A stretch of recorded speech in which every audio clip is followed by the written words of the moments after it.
Assalamualaikum warahmatullahi wabarakatuh. Waalaikumsalam warahmatullahi wabarakatuh. Alhamdulillah, assalatu wassalamu ala sayyidina wa maulana rasulillah wa ala alihi wa sahbihi wa mawalah. Asyhadu an la ilaha illallah wahdahu la syarika lah. Wa asyhadu anna sayyidana wa nabiyyana Muhammadan abduhu wa rasuluh. Allahumma salli wa sallim ala sayyidina Muhammadin abdika wa nabiyyika wa rasulika an-nabiyil kamili wa ala alihi kama yaliqu bi kamalika wa adada kamalih. Subhanaka la ilma lana illa ma 'allamtana innaka antal alimul hakim. Subhanaka la fahma lana illa ma fahamtana innaka antal jawadul karim. Rabbana iftah bainana wa baina qaumina bil haqqi wa anta khairul fatihina thumma amma ba'du.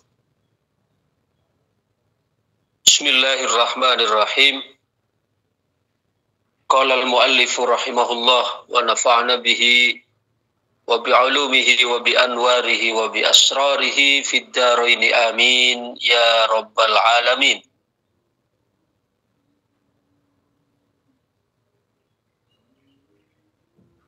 Pada kajian kita minggu yang lalu,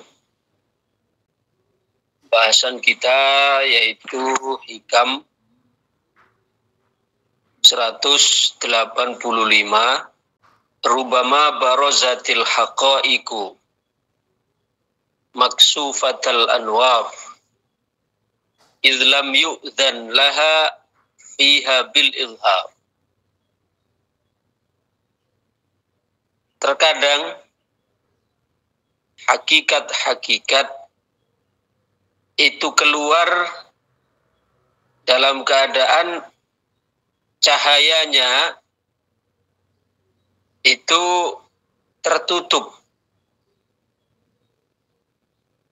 yang menunjukkan bahwa izlam yu'dzan laha izlam yu'dzan laka fiha bil ilhar, karena yang menyebabkan cahaya hakikat yang disampaikan itu tertutup adalah karena kita oleh Allah Subhanahu wa ta'ala tidak diizinkan untuk menampakkan cahaya-cahaya tersebut.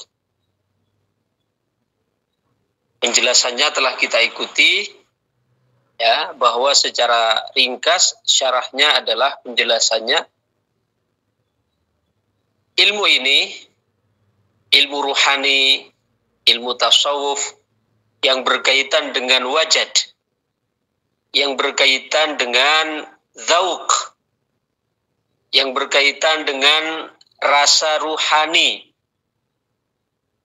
Itu jika yang menyampaikan adalah orang-orang yang ma'dzun indahu subhanahu wa ta'ala, orang-orang yang diizinkan oleh Allah untuk menyampaikan rasa-rasa ruhani itu, untuk mentransfer rasa ruhani itu kepada orang lain, maka di antara tandanya yang bersangkutan ketika menyampaikan itu akan dijadikan oleh Allah orang yang mendengar itu mampu faham atau mudah untuk menerima, yang menunjukkan bahwa cahaya itu, cahaya dari ilmu ruhani, zauq tersebut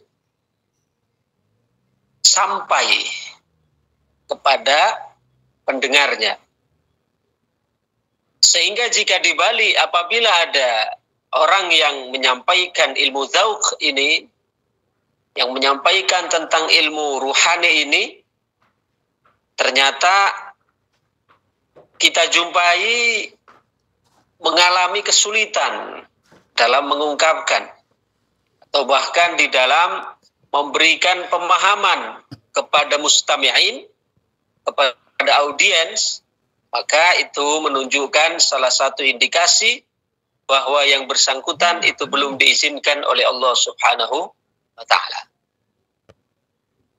Jadi salah satu tanda bahwa orang oleh Allah Subhanahu wa Ta'ala diberi izin untuk menyampaikan ilmu ini, ibarah-ibarahnya, ungkapan-ungkapannya itu mampu diterima atau mampu memberikan pemahaman kepada para pendengarnya atau kepada para pengikutnya. Itu syarah singkat atau penjelasan singkat dari Hikam 185 yang telah kita bahas pada pekan yang lalu. Sekarang kita lanjutkan pada Hikam 186.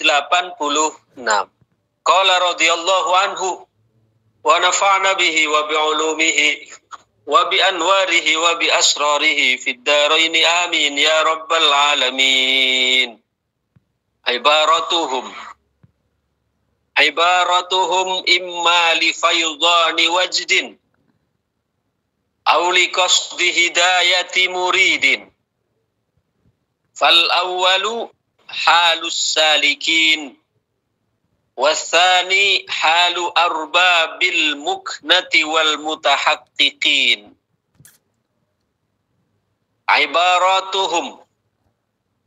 Ibaratuhum utawi piro-piro ibarati qaum. Ibaratuhum utawi piro-piro ungkapani kaum bisa. Iku imma li faidi wajdin. Ono kalane krono limpahane rasa. Auli qasdi hidayati muridin. Utawa kelawan tujuan aweh hidayah pitutuh maring murid. Ungkapan-ungkapan mereka yang diungkapkan, yang disampaikan oleh kaum. Kaum di sini adalah orang-orang sufi. Itu hanya ada dua kemungkinan.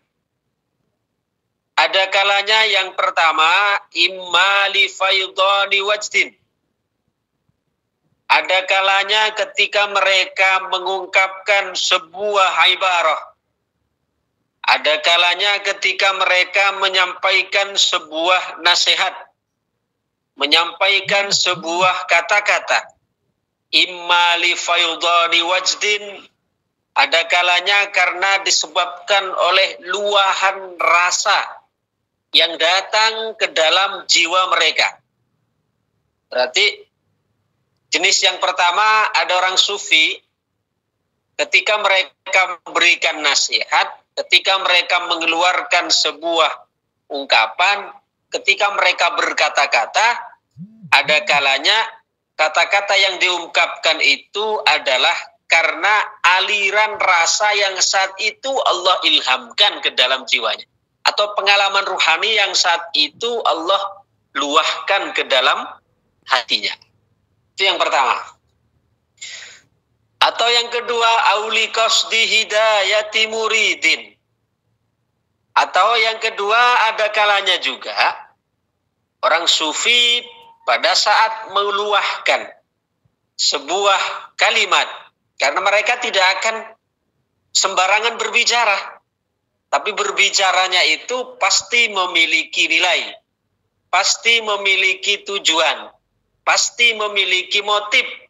Ada kalanya motifnya tadi yang pertama sebagai luahan dari apa yang Allah hujamkan ke dalam hatinya saat itu. Dan yang kedua ada kalanya untuk memberikan petunjuk kepada murid. Untuk membimbing. Lalu apa bedanya antara yang pertama dengan yang kedua? Yang pertama tadi yaitu ungkapan-ungkapannya sebagai luapan dari rasa ruhani yang Allah hujamkan ke dalam hatinya. Dengan yang kedua yaitu bertujuan untuk memberikan bimbingan kepada murid. Apa bedanya antara dua keadaan ini? Fal awwalu Mongko utawi kang awal iku halus salikina keadaane piro-piro wong kang ngambah. Adapun yang pertama itu adalah merupakan keadaan para salikin, orang-orang yang masih dalam perjalanan menuju Allah. Jadi ketika ada orang-orang yang masih dalam perjalanan atau yang disebut dengan salikina ilallah, ketika mereka mengungkapkan, ketika mereka mengeluarkan sebuah statement, itu adalah karena berangkat dari luapan rasa yang Allah hujamkan ke dalam hatinya sehingga terluahkan. Itu yang pertama, fal awwalu halus salikin. Sedangkan yang kedua, wasani utawi kang kaping pindho iku halu arbabil muknati, keadaane piro-piro ahli mukna yakni yang sudah tamkid, yang sudah tetap, yang sudah mantap, yang sudah rasikh, yang sudah mantap, ya. Wal mutahakkikina lan piro-piro wong kang ngerasake atau tahqiq. Jadi untuk yang kedua yaitu ungkapan yang disampaikan untuk memberikan hidayah atau memberikan petunjuk kepada para murid, itu adalah merupakan keadaannya para arbabul muknah, orang-orang yang memang sudah sampai kepada tataran mutahakkikin, merasakan ya sudah betul-betul sudah kokoh di dalam sampai pada perjalanan ini. Kalau yang pertama tadi masih di jalan, ya, masih dalam perjalanan. Coba kita tengok bagaimana syarahnya. Ibaratuhum allati yu'abbiruna biha 'anil 'ulumi wal ma'arif. Ungkapan-ungkapan yang disampaikan oleh mereka, orang-orang sufi, yakni yang disebut atau yang mereka ungkapkan tentu berkaitan dengan 'anil 'ulumi wal ma'arif, tentang ilmu-ilmu, tentang pengetahuan-pengetahuan, ya, allati yajidunaha fi batinihim, yang mereka temukan di dalam hati mereka. Karena tidaklah orang sufi seperti yang disampaikan tadi di depan, ya, tidaklah seorang sufi berbicara, menyampaikan, kecuali di dalam mereka menyampaikan itu pasti memiliki bobot. Pasti berbobot. Karena mereka berbicara atau diam itu adalah dengan Allah. Maksudnya dengan Allah, tidaklah mereka berbicara kecuali berbicaranya itu atas dorongan dari Allah Subhanahu wa taala, kecuali berbicaranya itu juga untuk mendapatkan keridhaan Allah Subhanahu wa taala. Jika tidak, maka mereka akan diam. Bahkan kalaupun yang disampaikan itu benar, itu tidak serta-merta mereka langsung menyampaikan, enggak. Tapi masih menunggu saat yang tepat, ya, di mana Allah Subhanahu wa taala memudahkan untuk mereka untuk menyampaikan itu. Karena ketika Allah memberi kesempatan atau diberikan kelapangan hatinya untuk menyampaikan, itu berarti salah satu indikasi bahwa Allah Subhanahu wa taala telah memberikan izin kepadanya. Ya. Imma li faydani wajdin, ai li faydani ma yajidunahu fi qulubihim min zalika. Ada kalanya ungkapan mereka itu adalah sebagai limpahan dari rasa ruhani yang Allah hujamkan ke dalam hati mereka. Faqulubuhum dayyiqatun yafidu anha ma yuhallu fiha qahran anhum. Karena hati mereka di sini diibaratkan wadah yang sempit, yang mana ketika mendapatkan limpahan ruhani dari Allah itu tidak mampu untuk menampungnya, maka dia secara terpaksa dia mesti harus meluahkan. Itu karena saking ibarat ada gelas besar yang isinya taruhlah misalnya 60 mili. Kemudian kita isi dengan menggunakan ceret yang besar, atau kita menggunakan keran dari tandon yang besar. Maka tentu air yang ada atau wadah dengan kapasitas gelas yang hanya 60 ml itu tidak mampu menampung seluruhnya, tapi mesti meluber keluar, mesti tumpah. Ya. Itu ibaratnya, karena ketika hati para muridin, para salikin ini mendapatkan luahan-luahan ilmu dari Allah Subhanahu wa ta'ala, maka hatinya yang masih sempit ini belum mampu untuk menampung, sehingga meluber keluar dan terluahkan kepada orang-orang yang ada di sekitarnya. Fa innahu yafidu minhu qahran, ya, fakulubuhum dhayiqatun, karena hati mereka sempit, yafidu anha ma yuhallu fiha, yang hati mereka itu tidak mampu untuk menampung sehingga mengalir dari hatinya yang belum begitu luas, meluber keluar. Kal ina'id dhayiq, seperti halnya wadah yang sempit, idza wudi'a fihi ma'un, ketika diletakkan air di dalamnya, diletakkan air yang banyak, fa innahu yafidu minhu qahran, maka mestilah secara terpaksa, secara otomatis dia akan meluber keluar secara otomatis. Ya, atau contoh lagi tandon misalnya. Tandon kapasitas 600 misalnya. Oke, 600 liter. Kita isi, kita buka kerannya, kita buka sanyunya, kita buka mesinnya. Maka pada saat kita buka, begitu penuh 600 liter, maka secara otomatis, ya, setelah penuh 600 liter karena tidak memuat wadahnya, otomatis akan meluber keluar. Ya, auli qasdi hidayatil muridi. Yang pertama tadi, sedangkan yang kedua dengan tujuan untuk memberi petunjuk kepada para murid. Wa in kanat qulubuhum muttasi'atun. Nah, kalau yang kedua ini, wa in kanat qulubuhum muttasi'atan, walaupun hatinya mereka luas, jembar hatinya, mampu menampung. Tapi mengapa disampaikan? Disampaikan itu karena untuk memberikan petunjuk kepada para murid. Yumkinuhum raddu ma yastakirru fiha fala yafidu minha syai'un. Artinya wadahnya ini cukup mampu menampung apa yang diluahkan oleh Allah Subhanahu wa ta'ala, yang dihujamkan oleh Allah Subhanahu wa ta'ala dari ke dalam hatinya. Tapi kenapa kok disampaikan? Disampaikannya kepada orang lain itu untuk memberikan petunjuk atau bimbingan kepada para muridin. Fal awwalu halus salikin. Yang pertama tadi, yaitu mereka ketika mengungkapkan sebagai luahan dari apa yang mereka rasakan. Yang pertama ini, fal awwalu halis salikin. Ini adalah keadaan orang-orang salik yang masih dalam perjalanan.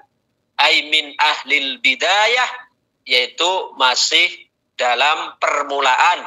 Fahum ma'dzuruna fit ta'bir, sehingga mereka terpaksa di sini, ya, di dalam mengungkapkan itu, liwujudil ghalaba alaihim, karena mereka yang tidak mampu untuk menahan diri, untuk menguasai diri, sehingga terluahkan karena saking kuatnya luahan wajad rasa ruhani yang Allah limpahkan ke dalam hatinya, sehingga wadahnya, hatinya tidak mampu untuk menampung, terluahkanlah atau terungkaplah itu menjadi sebuah kalimat, dan itu adalah sama sekali dengan tanpa dibuat-buat, dan karena mereka tidak mampu untuk mengawal diri. Wathani, sedangkan yang kedua, yaitu orang yang mengungkapkan karena dengan tujuan untuk memberikan petunjuk, membimbing kepada murid. Wathani halu arbabil muknati wal mutahaqqiqin, itu adalah keadaan orang-orang yang sudah tamkin, yang sudah betul-betul sudah kokoh batinnya, sudah mumpuni, min ahli nihayah, dari kalangan orang-orang yang sudah sampai puncak. Fayalzamuhum dzalika lima fihi minal irsyadi wal hidayah, mereka melakukan itu adalah karena di baliknya terdapat irsyad, memberi bimbingan, memberi petunjuk, memberikan pemahaman kepada orang-orang yang ada di sekitarnya. Fa in abbaros saliku la an ghalabati wajdin, jika ada seorang salik, ada seorang penempuh jalan ruhani, mereka mengatakan, mengeluarkan sebuah quotes misalnya, karena yang tidak la'an ghalabati wajdin, yang bukan karena mereka dikuasai oleh keadaan ruhaninya, maka kana fi dzalika nau'un minad da'wah, yang demikian itu masuk atau termasuk di dalam kelaiman. Maka hati-hati kalau kita mengungkapkan sesuatu, ilmu misalnya, atau sebuah rasa ruhani, yang kita tidak merasakan itu, maka itu adalah sebuah kelaiman, sebuah pengaku-ngakuan, dan itu bahaya sekali. Wa in abbarul mutamakkinu min ghairi qasdi hidayatin murid, demikian juga kalau ada orang yang sudah sampai, yang sudah tamkin tadi untuk keadaan yang kedua, tapi bukan atas tujuan untuk memberikan bimbingan kepada murid, kana fi dzalika ifsa'u sirrin lam yu'dzan lahu fi, maka itu termasuk berarti menyebarkan rahasia yang mereka tidak diizinkan juga. Jadi artinya berarti hanya ada dua kemungkinan keadaan yang diizinkan itu. Satu, murid mereka memang merasakan keadaan itu dalam hatinya, tapi tidak mampu untuk mengawal dirinya, ya, tidak mampu untuk menguasai dirinya sehingga terungkapkan itu. Maka itu ma'dzur, kita maklumi karena tidak mampu menguasai dirinya. Karena itu merupakan luahan dari apa yang mereka rasakan yang Allah hujamkan ke dalam hatinya. Adapun yang kedua, yaitu halul mutahaqqiqin, itu mereka mengungkapkan, walaupun itu ilmu yang rahasia, tapi mereka ungkapkan, mereka sampaikan. Itu adalah dengan tujuan untuk memberi petunjuk, memberi bimbingan kepada muridin. Adapun mereka, misalnya, kalau ada muridin yang pertama, mereka mengungkapkan sebuah ilmu, sebuah rasa ruhani ini, yang tidak berdasarkan rasa ruhani yang mereka rasakan, maka itu adalah bentuk pengakuan, bentuk kelaiman. Begitu juga sebaliknya, kalau ada orang arif yang mereka mengungkapkan, ya, mengungkapkan ilmu ini bukan dengan tujuan untuk lihidayatil murid, maka itu dianggap sebagai ifsa usir, dianggap sebagai menyebarkan rahasia yang tidak diizinkan. Wa aidan fahaluhu yaqtadi wujudas samti wa adamin nutki wa adaman nutki. Sehingga dalam kedua keadaan itu artinya jika seorang murid tidak karena mereka dikuasai oleh hal, dan juga bukan karena orang arif mereka dengan tujuan untuk memberikan bimbingan kepada muridin, maka hendaknya terhadap ilmu yang bersifat rasa seperti ini hendaknya diam, artinya tidak disampaikan secara umum. Li'annahu fi hadratil haqqi, karena mereka berada di hadratil haq, yatalaqqa ma yaridu ala sam'i qalbih, yang mana mereka diibaratkan sedang menangkap, sedang menerima ilmu-ilmu dengan pendengaran hatinya, min ajaibil ulum, dari keajaiban-keajaiban ilmu, wa ghara'ibil fuhum, dan dengan keunikan pemahaman, atau dengan pemahaman-pemahaman yang unik. Karena ilmu-ilmu yang mereka tangkap itu memang ilmu-ilmu yang unik. Maksudnya ilmu-ilmu yang unik, mereka memiliki atau diberikan oleh Allah Subhanahu wa Ta'ala perspektif yang berbeda, yang tidak umum seperti yang kita fahami di kalangan masyarakat pada umum. Seperti contoh begini. Ibnu Athaillah Sakandari, beliau yang nulis hikam ini juga, tapi beliau tuliskan keterangan ini di dalam Tajul Arus, ya. Itu beliau menuliskan tentang perspektif umur. Perspektif umur. Kalau kita menganggap bahwa umur kita itu dimulai dari sejak kita kapan? Kita lahir. Okay. Jadi umur kita dimulai sejak kita lahir. Jadi kita misalnya lahir bulan Januari, maka nanti Januari tahun depan kita genap 1 tahun. Kan ngerti nih? Jadi dalam pandangan orang pada umumnya, umur itu dihitung sejak kita lahir. Itu perspektif umum. Tapi Ibnu Athaillah Sakandari, beliau memiliki perspektif yang berbeda. Ya, beliau memiliki perspektif yang berbeda. Ya, karena kata beliau, wallahi ma umruka min awwali yaumin wulid.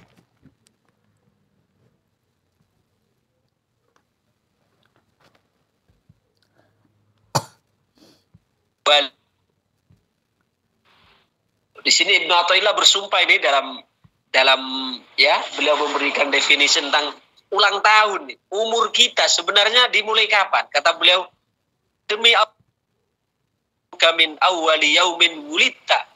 Demi Allah, umurmu itu bukan dimulai sejak kau lahir. Demi Allah, umurmu bukan dimulai sejak kau lahir. Nah, terus dimulai sejak kapan wahai Ibnu Atha? Bal umruka min awwali yaumin araftallah. Tapi umurmu itu adalah dimulai di hari ketika engkau mengenal Allah. Ya, ketika kita mengenal Allah dalam perspektif Ibnu Atha, disitulah umur kita baru dimulai. Berarti Ibnu Athaillah di sini memberikan perspektif yang berbeda, bukan dari tinjauan fisik, tapi beliau memberikan definisi itu dalam tinjauan spiritual. Dalam tinjauan spiritual.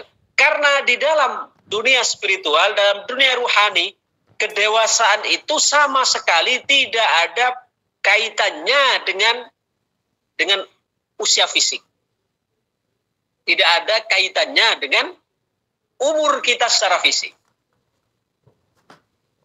Kalau kita umur secara fisik, usia 1 sampai 5 tahun balita, kemudian setelah itu anak-anak, remaja, kemudian dewasa, manula, dan seterusnya. Tapi dalam perspektif ruhani itu tidak begitu. Ada orang yang usianya muda tapi sudah memiliki kesadaran sepuh. Dan ada orang yang sudah tua tapi masih tidak memiliki kesadaran apa-apa. Ini diantara salah satu makna tersurat atau tersirat juga dari apa yang disampaikan oleh Imam Zarruq. Beliau menyampaikan la tashab syaikhan walau la tashab tiflan walau ibna sab'in. Janganlah engkau bergaul, berteman dengan bocah walaupun dia usia 70 tahun. Ya, coba, bagaimana ini bisa bersatu? Bukankah kalau 70 tahun sudah bukan bocah?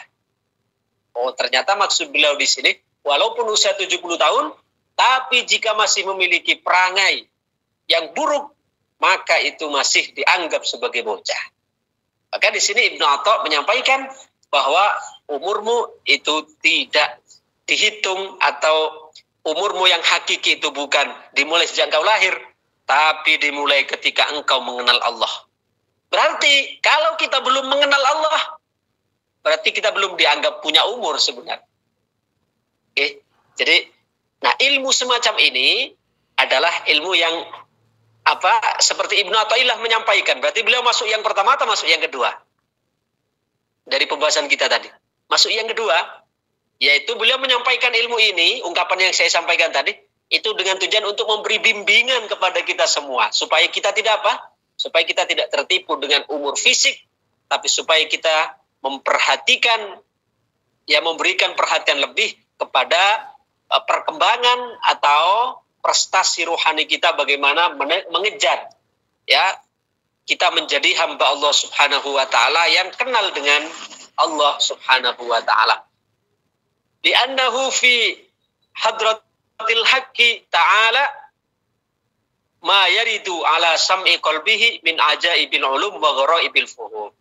Jadi mereka mendapatkan pemahaman itu dari Allah Subhanahu wa Ta'ala, mendapatkan keajaiban-keajaiban ilmu dan pemahaman-pemahaman yang langka, pemahaman-pemahaman yang unik. Ya, seperti tadi Ibnu Athaillah yang saya sampaikan barusan, ya, nasihatnya itu kan pemahaman unik sekali di dalam menangkap makna umur itu tidak sama dengan orang pada umum. Itu kan unik. Pemahaman yang unik, yang tidak sama, yang tidak familiar, yang tidak yang tidak selalu digunakan oleh orang pada umumnya. Tapi kenapa itu beliau ungkapkan? Padahal itu masuk ilmu rahasia dalam arti yang tidak bisa diterima oleh semua orang. Itu beliau ungkapkan karena untuk memberikan arahan kepada kita semua, ya, memberikan kesadaran kepada kita semua supaya kita terbangun dari tidur panjang kita yang selalu lalai kepada Allah, yang hanya banyak memperhatikan fisik, yang hanya lebih sibuk untuk kesejahteraan jasmani, tapi kita banyak banyak lupa untuk memperhatikan kesejahteraan rohani. Ulangi. Ibaratuhum imma li faydani wajdin aw li qasdi hidayati muridin.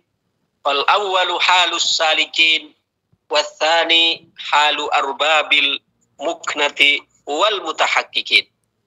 Jadi kesimpulannya dari kajian kita hari ini bahwa ibarah itu ungkapan, bukan ibarat bahasa Indonesia. Ibaratun itu dalam bahasa Arab ya ungkapan. Ungkapan yang disampaikan oleh kaum, itu kaum sufi, itu hanya ada dua. Yang pertama, ada kalanya ungkapan li faydani wajdin, ungkapan yang disampaikan sebagai luapan rasa yang Allah hujamkan ke dalam hatinya. Atau ada juga ungkapan li qasdi hidayati muridin, untuk memberikan petunjuk, bimbingan, tuntunan kepada para murid. Dari dua keadaan ini, fal awwalu halus salikin, yang pertama yaitu orang yang mengungkapkan, ya, itu dikarenakan luapan dari rasa yang ada dalam hatinya, itu adalah keadaan para salik. Sedangkan yang kedua, yang mengungkapkan dengan tujuan untuk memberikan hidayah, petunjuk kepada muridin, itu adalah keadaan orang-orang yang sudah ahlul muknah, ahlul tamkin, ahlul muhakkikin, orang-orang yang sudah rasikh, yang sudah kokoh pijakannya, sehingga mereka menyampaikan itu untuk memberikan hidayah atau memberikan bimbingan kepada para pendengar. Yang mana kedua-duanya ini adalah dalam keadaan yang berbeda, karena yang pertama itu hanya ibaratnya wadahnya yang sempit sehingga tidak mampu menampung, terluahkan, maka murid yang meluahkan itu mereka dianggap ma'dzur, dimaafkan karena apa? Tidak mampu wadahnya untuk menampung. Artinya kalau misalnya mampu menampung, seorang murid itu sebaiknya tidak meluahkan, ya, tidak meluahkan itu. Begitu juga seorang yang sudah ahli tamkin, kalau bukan karena niat untuk memberikan hidayah, memberikan hidayah itu Allah, kita artinya menjadi sebab hidayah, memberikan bimbingan kepada para muridin, maka hendaknya juga tidak disampaikan.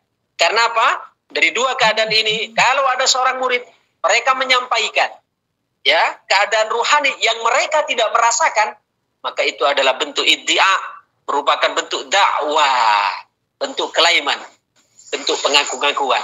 Sedangkan begitu juga kalau ada orang ahlul tamkin, ahlul muhakkikin, mereka merasakan, tapi menyampaikan itu bukan untuk memberikan petunjuk, bimbingan kepada para muridin, maka itu juga dianggap sebagai penyebar rahasia yang seharusnya dia sembunyikan, kecuali ketika ada tujuan yang benar, maka di situ baru diberikan izin untuk menyampaikan. Kenapa? Karena mereka itu sebenarnya tengah mengambil atau tengah Allah alirkan pemahaman-pemahaman yang cukup didengarkan dengan telinga hatinya dari keajaiban tentang keunikan pemahaman yang tidak Allah berikan pada orang umumnya. Demikian, mudah-mudahan kajian kita hari ini menjadikan pemahaman kita, tambahan keimanan, ketakwaan kita kepada Allah Subhanahu wa taala. Amin amin ya rabbal alamin. Allahumma shalli wa sallim wa barik ala sayyidina Muhammadin wa ala alihi wa sahbihi ajmain. Alhamdulillahi rabbil alamin. Hamdan yuafi ni'amahu wa yukafi'u mazida. Ya Rabbana lakal hamdu kama yanbaghi li jalali wajhikal karimi wa 'azimi sultanik. Allahumma inna nas'aluka minan ni'mati tamamaha wa minar rahmati shumulaha wa minal afiyati husulaha. Ya Allah, ya Aziz, ya Ghafar, ya Karim, ya Sattar, ya Wahid, ya Qahar, innaka ala kulli syai'in qadir. Allahumma inna nas'aluka rizqan halalan wa ilman nafi'an wa amalan mutaqabbala. Allahumma wafiqna lima tuhibbuhu wa tardahu minal qawli wal amali fi ta'atika innaka dzul fadlil azim. Allahumma ya Allah, Allahumma inna nas'aluka khaira hadzal yawm fathahu wa nasrahu wa nurahu wa barakatahu wa huda. Allahumma inna nas'aluka khaira hadzal yawm wa khaira ma fi wa khaira ma qablah wa khaira ma ba'dah wa a'udzu bika min syarri hadzal yawm wa syarri ma fi wa syarri ma qablah wa syarri ma ba'dah. Allahumma ma asbaha bina min ni'matin aw bi ahadin min khalqik faminka wahdaka la syarika lak falakal hamdu wa lakas syukru ala dzalik. Rabbana atina fid dunya hasanah wa fil akhirati hasanah wa qina adzabannar. Sallallahu ala sayyidina wa maulana Muhammad wa ala alihi wa sahbihi wa baraka wasallam.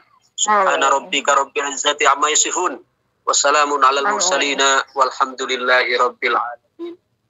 Amin. Waalaikumsalam warahmatullahi wabarakatuh.